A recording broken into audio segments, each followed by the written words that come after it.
So I had never done the Nightmare Zone. I was a returning player and I had no idea what it was about or how to do it. So I started looking for guides, but most of them used or required the cake rock or the orb locator, and mostly for high tiered players as well. So it didn't really help me that much as I wanted. So I thought I would do one myself. So first of all, you need to have completed 5 of the following quests. It can be any of them, but they should be all the bosses, that is, of one attack style. Therefore, you can pray melee and not be attacked or damaged by any other combat style. These are the bosses that I fight, and the following quest, which is Vampyre Slayer, Mountain Daughter, Lost City, Fight Arena, and Grand Tree. There is another one that is better, I believe. I will have it in the description below. I have completed other quests, but their bosses are different attack style or they require special instruments to kill them. Therefore, these are the ones that I'm sticking with. So, equipment. We've got the low budget mid-level equipment, which is the black d'hide with magic shortbow, Atlas accumulator, and the snakeskin coif or whatever it is, the bandana and the boots.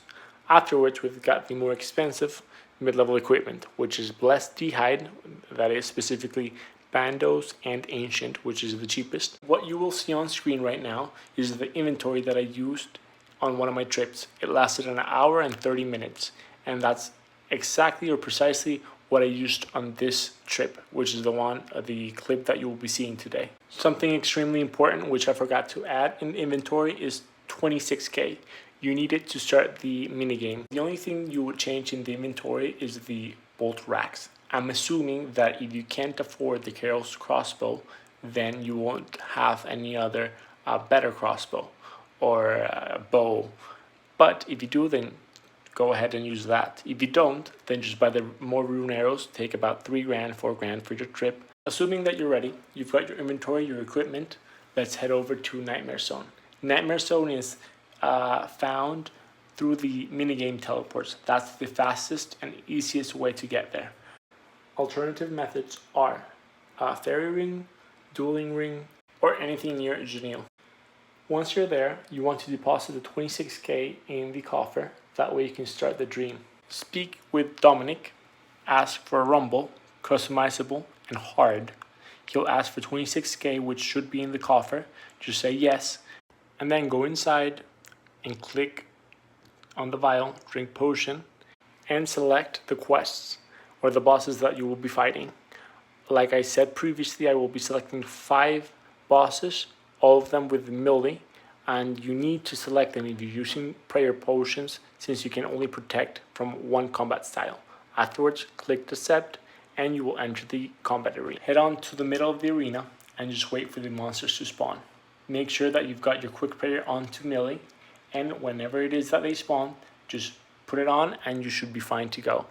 This strategy, the prayer pots are much easier to do than the absorption potion, since it's just much more AFKable. Pot up and wait for the monsters to spawn. Now I will explain to you while we wait for them and while you fight them, which should be quite easy since you have protect from melee, 4 things that occur during the fight. They're called power-ups and they randomly appear throughout your fight. One of them is called recurrent damage, another sapper, power surge, and ultimate force. Generally, you should only utilize the first 3, recurrent damage, sapper, and power surge, since ultimate force wipes out all the bosses and doesn't give you any additional points or experience. Therefore, it's, in my opinion, useless. Sapper. It's purple in color and it damages nearby monsters. It's quite self-explanatory. You can see it on the video. All the monsters that are near it receive damage up to 8 and as low as 5, I believe. But anyways, they really help you maximize the points that you acquire per hour, but they don't give you experience, range experience or otherwise. So just quite useful to maximize your points. If you don't care about the points, then you can ignore the power up, but I do recommend it because, I mean, who doesn't want points, right? Power surge, definitely my favorite. It fills up the user's special attack bar, the special attack bar, and it makes it so that you can attack infinitely any of the monsters with a special attack. That is why I bring the magic short bow with me with the rune arrows, since Carol's crossbow doesn't have any special attacks. That makes it so that in the next 45 seconds you can just blaze through any of the monsters that you want to target. It does obviously speed up your experience gain and also your points gain. So definitely one of my favorite ones. Recurrent damage, as its name implies, makes it so that you deal extra damage whenever you hit, usually or specifically 3/4 of the damage that you hit.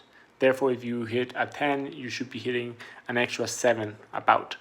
That extra damage does not give you additional experience though. It just helps you at killing the monsters faster and gaining extra points. It lasts 45 seconds.